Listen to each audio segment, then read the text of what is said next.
Bonsoir à tous, bienvenue sur Joliba, l'émission africaine de Radio X. Vous êtes avec Amel. Ce soir, on continue notre tour d'Afrique avec une spéciale Algérie et on a une invitée spéciale. Je peux le prononcer en arabe, ça ferait Christelle. Oui, je veux bien. Ouais. Non, c'est Christelle. Bonsoir Christelle Baldec. Bonsoir Amel. Bonsoir Aimé, bonsoir Stéphane. Bonsoir. Moi c'est Aimé. Comme l'a déjà dit Amel, on est là ce soir pour vous donner l'ambiance. Jetzt oben gibt es eine spezielle Sendung über Algerien. Herzlich willkommen bei Joliba zu eurem Afrika-Special auf Radio X. Ich bin der Stefan. Bleibt dran, wir haben als Gast heute oben Christelle, die mehr Infos über Algerien wird geben. Wir machen gerade weiter mit Rachid Taha, Fodel und Khaled und das Lied heißt Abdelkader. Bleibt dran, bis später.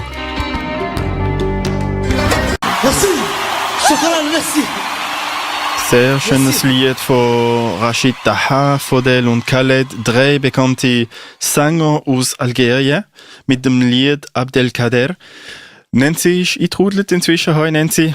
Hello everyone, good evening, welcome to Joliba. Schön, dass du dabei bist. Thank you very much, it's nice to be here. Ich übergebe jetzt das Mikro à Mal und Christelle. Alors je voulais d'abord demander à Aimé, est-ce que tu as aimé cette chanson ? Ah oui, je l'ai bien aimé, c'est une très bonne chanson. Est-ce qu'elle rivalise avec Coller la petite ? Ah non, Toujours non, pas. Hein. Non, toujours pas. Ok. Pas encore le niveau de Coller la petite. J'espère bien, hein, parce que là, le niveau de Coller la petite, c'est un peu... C'est un peu Coller la petite. Oui, c'est vrai. Alors on va revenir donc avec toi Christelle qui va nous parler de l'Algérie et j'ai une première question à te poser parce qu'en fait jusqu'à maintenant on a eu des personnes originaires du pays qui sont venues nous parler en fait de leur pays d'origine. Et quand on a parlé de l'Algérie, j'ai pensé à toi et je me dis encore, mais pourquoi j'ai pensé à toi et l'Algérie ? Pourrais-tu nous dire à nos auditeurs quel est ton amour en fait pour l'Algérie et pourquoi ? Alors ça va être assez long, hein. Je vais essayer d'être le plus concise possible. Donc en fait moi j'ai grandi donc à côté de Mulhouse et à Mulhouse il y a une population maghrébine importante. Donc du coup j'ai côtoyé les maghrébins dans mon enfance, adolescent, etc. Et donc du coup j'ai eu des amis, ma meilleure amie d'ailleurs que je connais depuis plus de 30 ans.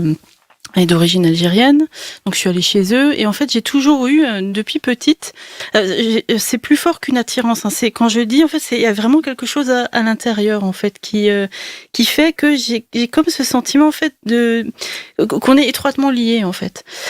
Et donc en fait je suis écrivain et à chaque fois que j'écris une histoire, donc soit ça se passe au Maghreb. Soit il y a un écrivain, il y a un personnage maghrébin dans l'histoire. Hein. Je peux pas faire autrement, même quand je décide qu'il n'y en a pas, il y en a un qui vient. Et un jour, donc j'avais parlé en fait à un moment, j'avais suivi une thérapie chez une psychologue et je me suis dit, je vais lui en profiter, je vais lui demander pourquoi j'ai tout le temps ce Maghreb qui revient constamment.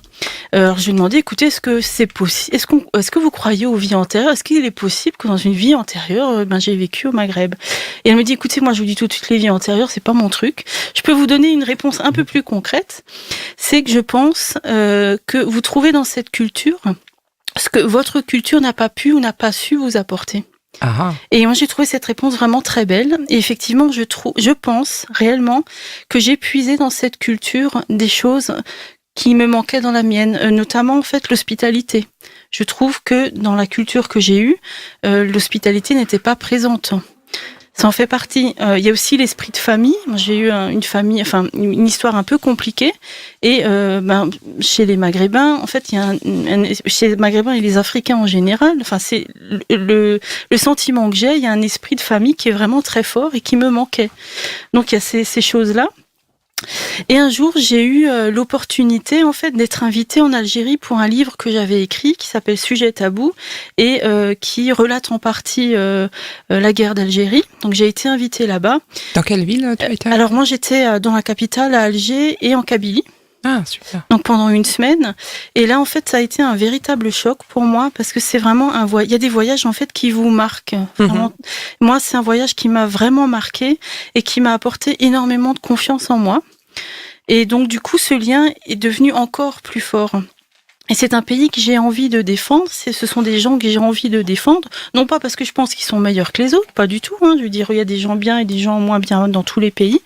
Mais parce que je trouve que souvent, on leur donne pas la valeur qu'ils ont. Il y a plein de choses on a plein de préjugés sur eux. On ne connaît pas assez leur histoire, on ne connaît pas assez leur culture. On met en avant des choses qui sont pas forcément belles, alors qu'il y a tellement de choses à découvrir. Et c'est pour ça que je trouve que quelque part il y a une injustice. Et c'est vrai, quand je peux faire de la publicité sur l'Algérie, je la fais. Voilà. D'accord. Et si tu devais parler de ce séjour et le résumer en quelques mots, avant qu'on parle plus en détail peut-être de ton livre et d'autres sujets, par quels mots tu résumerais en fait ce séjour ? Parce que je sais, alors je m'excuse juste de t'interrompre, je sais que quand on pose le pied sur le sol africain, alors moi quand je vais au Maroc, ça m'arrive tout le temps, et j'ai comme un espèce de... je suis ancrée d'un coup dans la terre, je perds la notion du temps, mais je suis à ma place. Mais je pense on l'est tous. On vient tous d'Afrique à la base. Alors, est-ce que quelque part, est-ce qu'on retrouve ça Moi, la première fois que je suis allée en Afrique, c'était au Maroc. Et effectivement, j'ai aussi ressenti quelque chose de spécial. Et peut-être que c'est peut-être dans nos gènes, on ressent Est-ce qu'on revient à la maison ? Je sais pas. Peut-être. Et en Algérie, justement, quand t'es allée la première fois, alors déjà, ça m'a fait quelque chose par rapport à l'histoire que j'avais rédigée, et c'était un rêve parce que moi je voulais aller en Algérie. À chaque fois je me disais j'aimerais aller en Algérie, mais bon, j'ai pas les finances maintenant pour y aller, mais j'aimerais tellement y aller. Et en fait on m'a offert ce voyage, tout était payé, mon rêve s'est réalisé, on m'a offert mon rêve. Oui, mais c'est vrai qu'en plus c'est pas une destination qui est forcément touristique, on va dire, si c'est pas les Algériens qui rentrent au pays. Il y a très peu de touristes. Alors il y a du trekking qui se fait beaucoup, oui. Et je souhaite d'ailleurs que le tourisme se développe justement en Algérie, mais c'est vrai que c'est pas un pays où on va aller forcément au Maghreb. Non, et puis c'est un pays qui fait encore peur, parce que il y a eu la décennie noire qui a fait beaucoup parler d'elle, qui a fait beaucoup de morts. On a encore cette image-là. Il existe, enfin, dans le monde des terroristes, on voit bien qu'il existe partout, mais il existe encore dans les montagnes, surtout dans les montagnes en Kabylie, des groupes terroristes en fait qui existent, donc ça fait peur. C'est pas la destination qu'on va choisir forcément quand on va aller au Maghreb. D'accord. Très bien, écoute, je te remercie. On continue tout de suite après. On va s'écouter certainement un petit morceau, n'est-ce pas, notre DJ Stéphane ? Oui, on va faire un medley d'un des chanteurs les plus connus internationalement. Enfin, c'est celui que toi tu aimes. Bon, je l'aime bien, mais il est quand même connu. Khaled. Oui, c'est vrai que c'est celui qui a vraiment fait connaître le rail, je pense. Et puis même les anglophones connaissent. Ouais. Ah ouais? Isn't it? Pointing at who here? Who are you pointing at? Yes, of course we know Khaled. Voilà, juste pour confirmer. Attention à ne pas confondre avec DJ Khaled, c'est pas du tout la même chose. Non. No? Non, c'est What? That's really disappointing. Bon, mais It was DJ Khaled. non, c'est Khaled. Et puis on va faire un petit medley de ses chansons. Bon, les chansons très connues de lui, Aïcha, C'est la vie et Didi. À plus tard.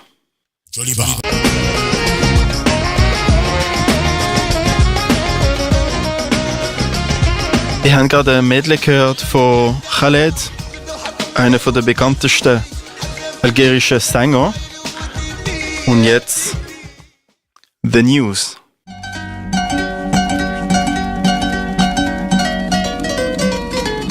Algérie, 12 islamistes tués en une semaine.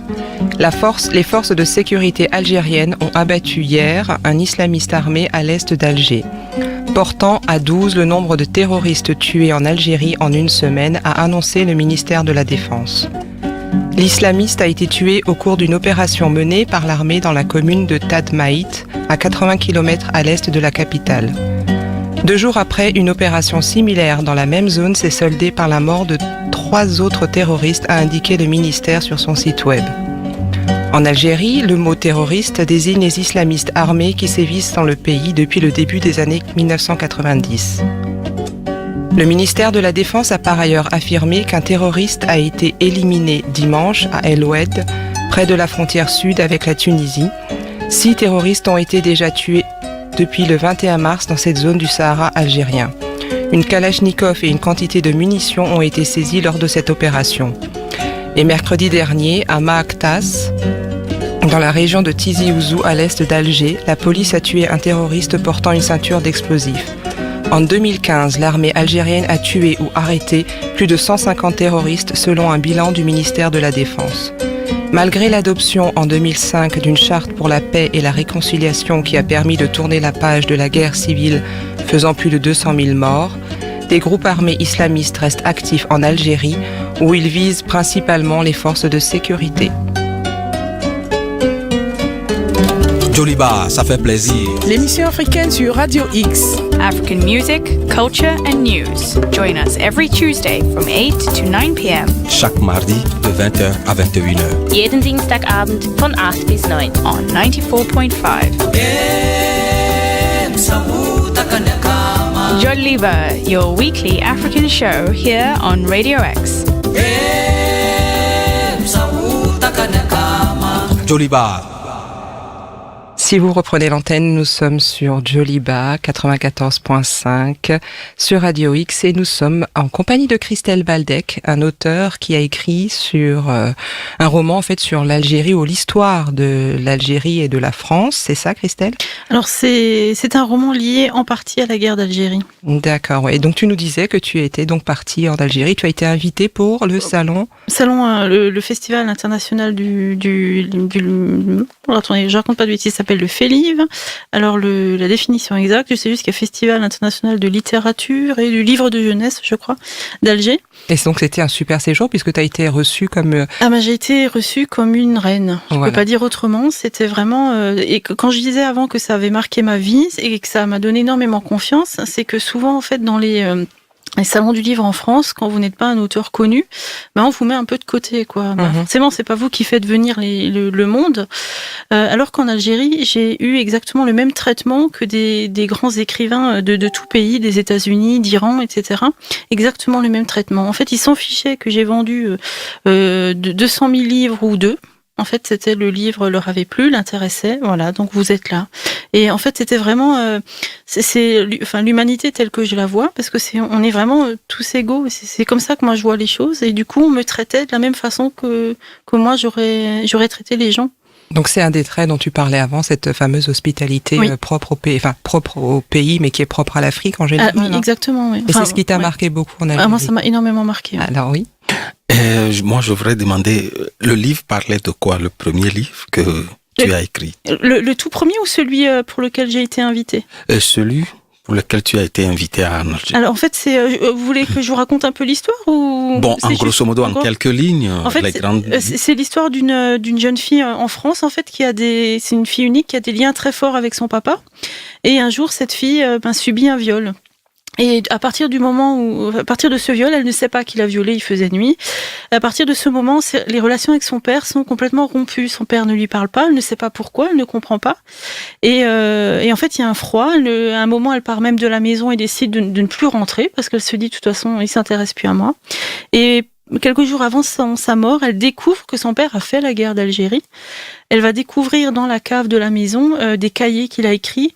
Il parle d'une femme et en fait, il avait pour projet de retourner en Algérie, voir une certaine femme et faire quelque chose que je vais pas dévoiler forcément. Je préfère qu'on lise mon livre. Et en fait, cette femme décide d'aller à la place de son père en Algérie retrouver cette femme. Voilà. Et en fait, le fond, donc il y a une histoire en fait personnelle entre un papa et une fille en France, mais le fond en fait c'est la guerre d'Algérie et les tabous qu'il y a par rapport à la guerre d'Algérie, les viols, etc. Des deux côtés, pas que voilà, j'ai pas voulu dire tiens ça c'est les gentils, ça c'est les méchants, c'était pas le but, c'était de parler des sujets dont on ne veut pas aborder. Et le livre s'appelle comment? Parce qu'on en parle, mais Sujet tabou. Sujet tabou. Oui. Et on peut se le procurer où? Alors pour l'instant en fait, moi j'avais créé ma petite maison d'édition. Pour l'instant j'ai tout arrêté. Alors ceux qui le veulent, je leur envoie gratuitement en PDF.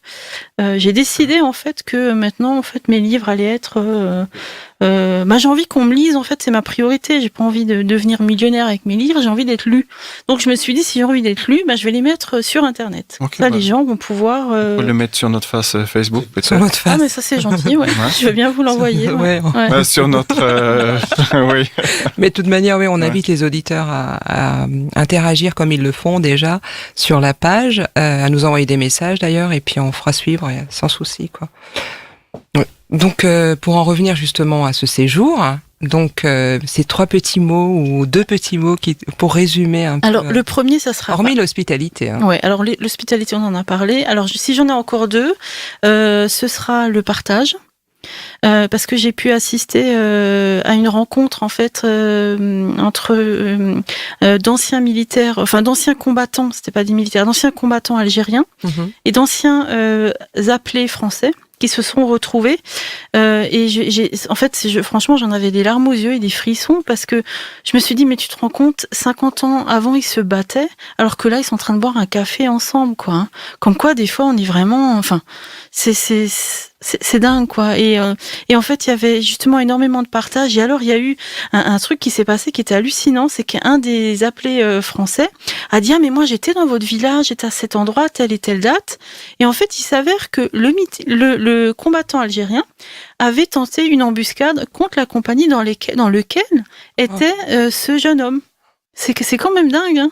Ouais, comme quoi, quelques années après, ils se sont retrouvés et là, ils sont dans le partage. Quoi. Voilà, dans le partage, en buvant le café ensemble, en mangeant la galette kabyle qui avait été préparée exprès pour nous, etc., quoi. D'accord, donc hospitalité, partage, résume ton séjour, mais en tout cas, le peuple algérien. Oui. Et moi, je dirais, amour. En fait, amour, ça englobe tout ça, en fait. C'est vraiment comme j'ai ressenti en fait, c'était vraiment beaucoup d'amour, beaucoup de respect, de la curiosité, parce que la curiosité pour moi c'est aussi une forme d'amour, c'est l'intérêt qu'on a pour la personne en fait. C'est ça, amour et partage. Ouais, amour, oui, ça c'est vrai parce qu'on le voit pour leur équipe de foot. Hein, vous avez suivi le dernier match?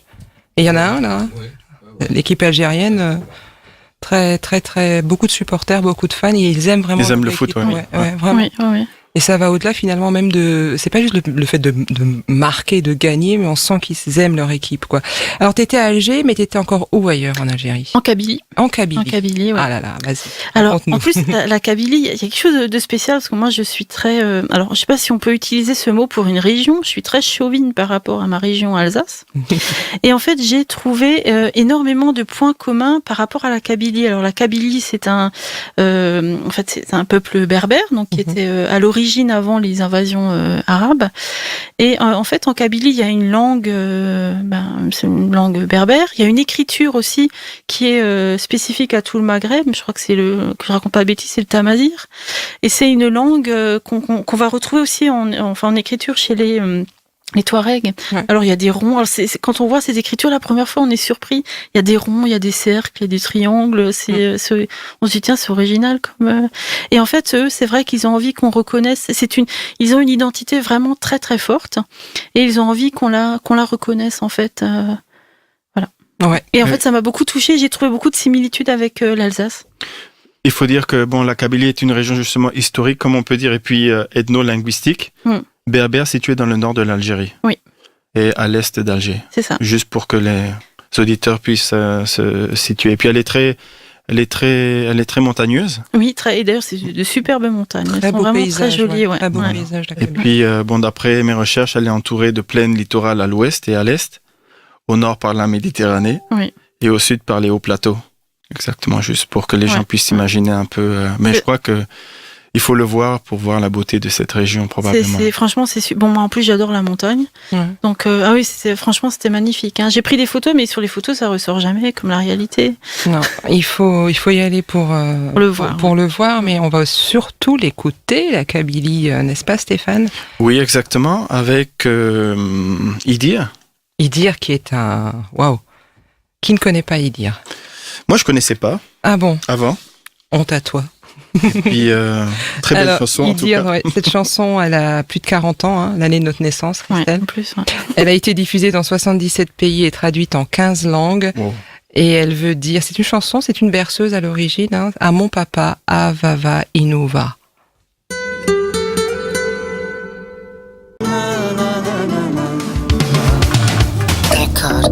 Joliba. Mesdames et messieurs, you are listening to Joliba. Joliba. Belgrade, Nairobi, Taipei, Buenos Aires, Berlin, Rome, Madrid, Joliba. Baghdad, Lisbon, Tokyo, Lagos. Mesdames et messieurs, Prague, Bangkok, LA, Wien, Kinshasa, Johannesburg, Riyadh, Dakar. You are listening to Joliba on Radio X. Mesdames et messieurs, Joliba. Hello Nancy. Hello, Stefan. Let's talk about food. Okay, let's talk about food. So basically, food is very important to everyone. And of course, on our journey through Africa and especially Algeria today, we cannot miss food. So first of all, what you need to know about Algerian cuisine is that it's a distinctive fusion of Arab, Berber, Mediterranean and Ottoman cuisine, and each region has its speciality. For example, there's a kesra, which is the traditional Algerian flatbread. This is the base of all of the Algerian cuisine and is eaten at many meals. Another popular Algerian meal, or rather meat, is the merguez, an originally Arab sausage, which was introduced and made by the Bedouins. And of course, I cannot miss mentioning couscous. As I was told by several of the people in the studio, couscous is the thing which makes the Algerian cuisine itself. There are other favorites like the shakshuka, which I don't know, so maybe Christelle can tell me what that is. Je vais répondre en français, hein, j'ai un anglais pitoyable. En fait, je veux pas raconter de bêtises, il me semble que c'est un plat avec essentiellement des... Enfin moi, quand je l'avais mangé, je l'ai mangé en France, c'était essentiellement avec, je me souviens, avec plein de légumes.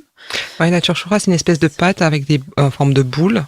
J'espère que les auditeurs algériens ne m'en oui, pas. Et il y a effectivement que des légumes, et moi, il m'est arrivé de manger avec du poulet aussi. Et D'accord. Des légumes. Moi, j'ai souvenir de manger qu'avec les... So it's pasta with vegetables, more or less, yeah?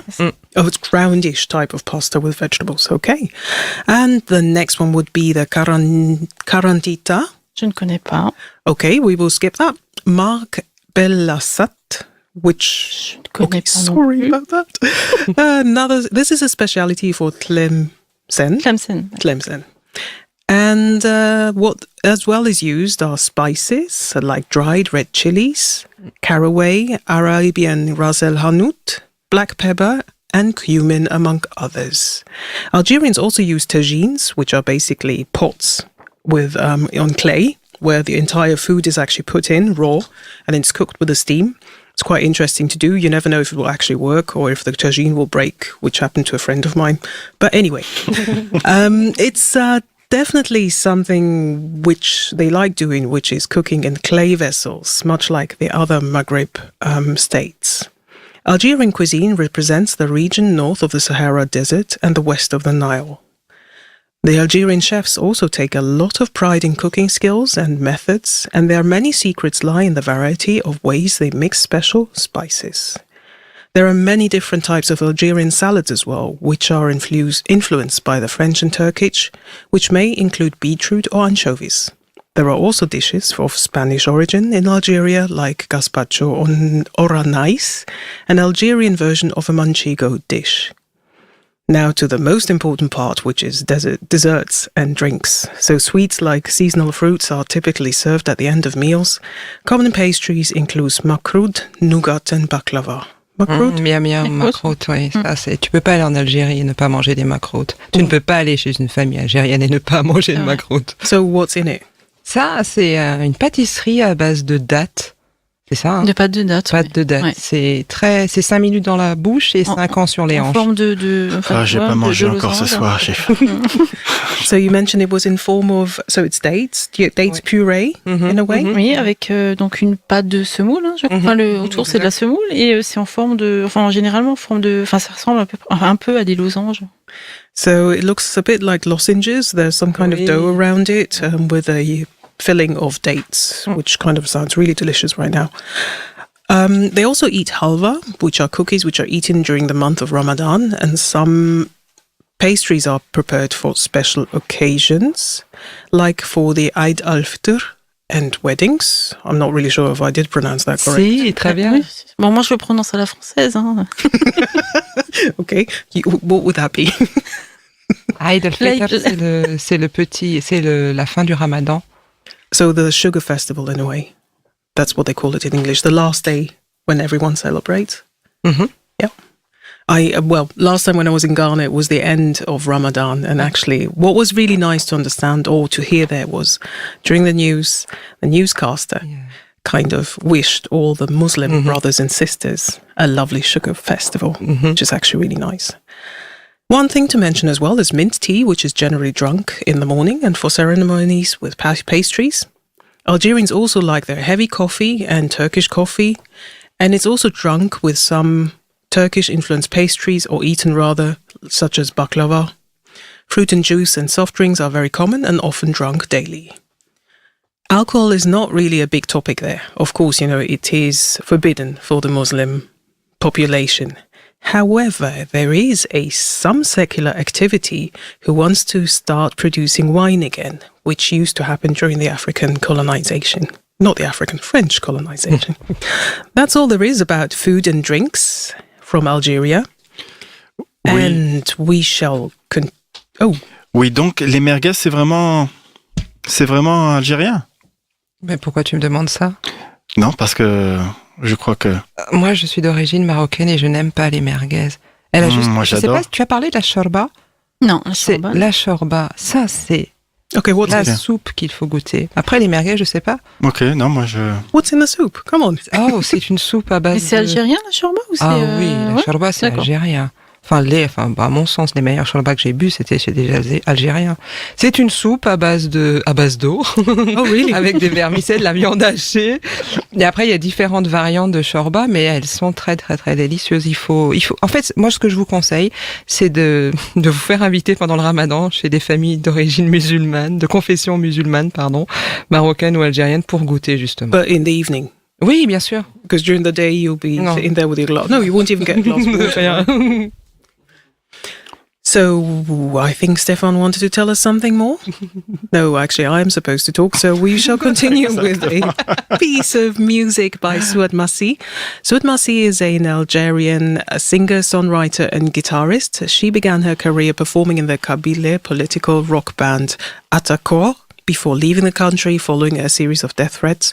In 1999, Massi performed at the Femmes d'Algérie concert in Paris, which led to a recording contract with Island Records.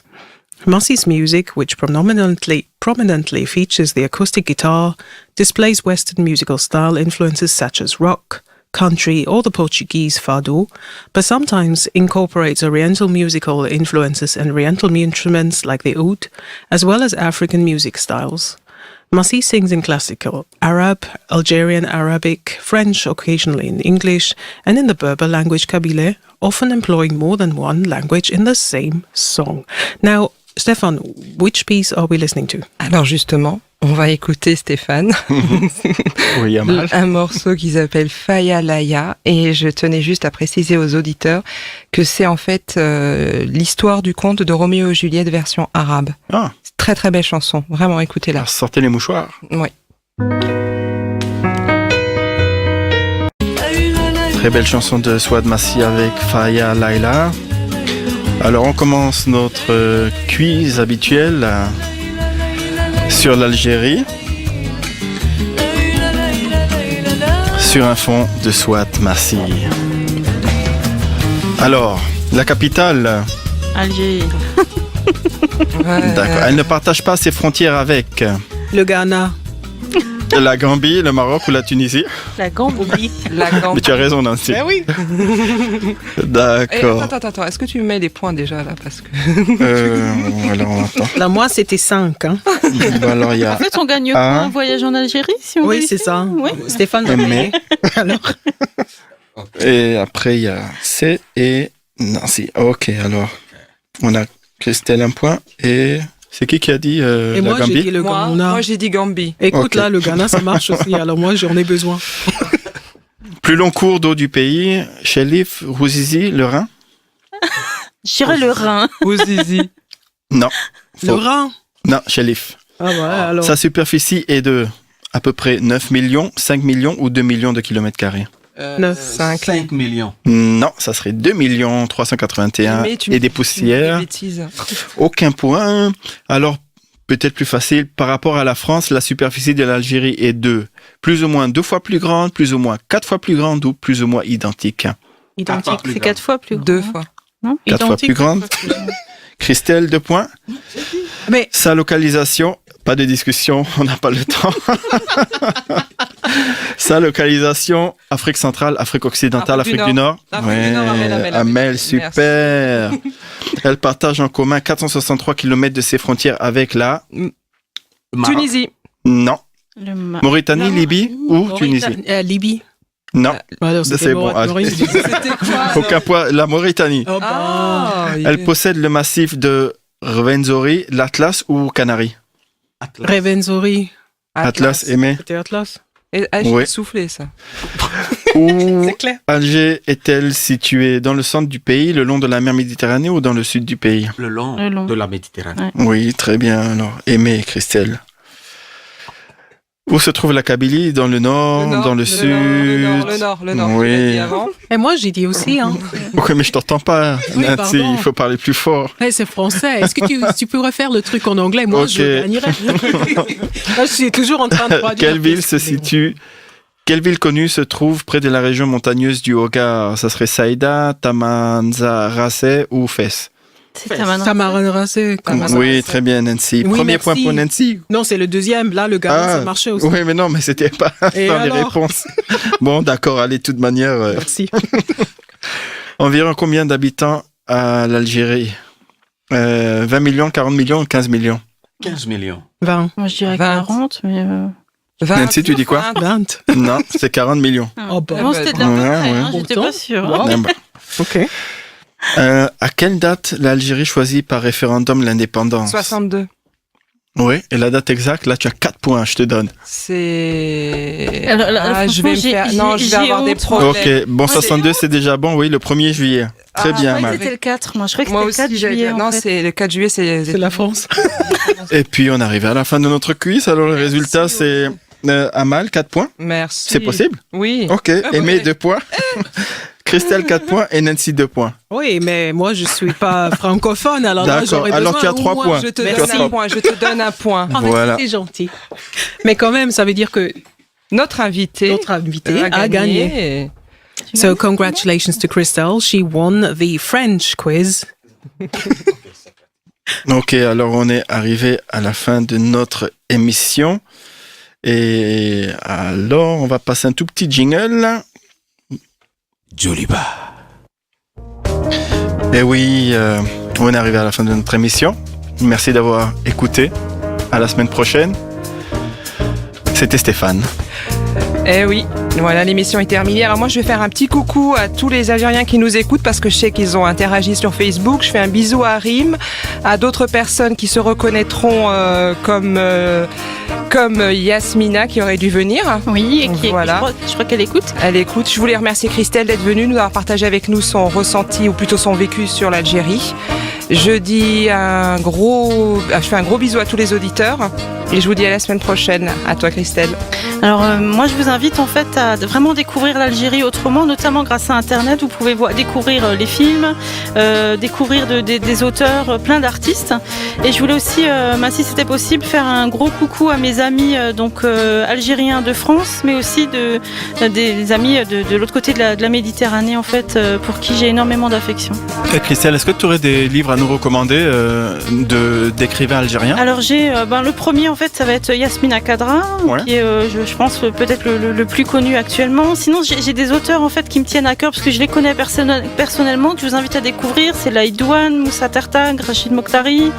J'en oublie en fait. Tu nous donneras la liste et on publiera sur Facebook. Je veux bien. Voilà, exactement. Merci d'être venue, Christelle. Merci de m'avoir accueilli, c'était très sympa. Thanks a lot, Christelle, for being with us and giving us information on Algeria. We're at the end of our show, as you've realised. Next up will be Metal X, and Stéphane will tell us actually what will lead us there. Oui, merci à Aimé aussi pour son support technique à côté de moi. Je me sens toujours très à l'aise avec Aimé à mes côtés. On va terminer justement avec Biouna, une blonde platine dans la cabache. Casbah. C'est quoi la Casbah? C'est en fait c'est le vieil Alger. Donc dans la capitale, en fait ça monte en fait en hauteur forcément si ça monte. Ce sont des maisons accolées les unes aux autres en fait. Ok. Et something like a Medina or something? Oui, c'est ça. C'est comme la Médina. Ok. Ouais. Et si le temps, on a encore du temps, il y aura Rachid Taha avec Ya Raye. Au revoir. Bye bye.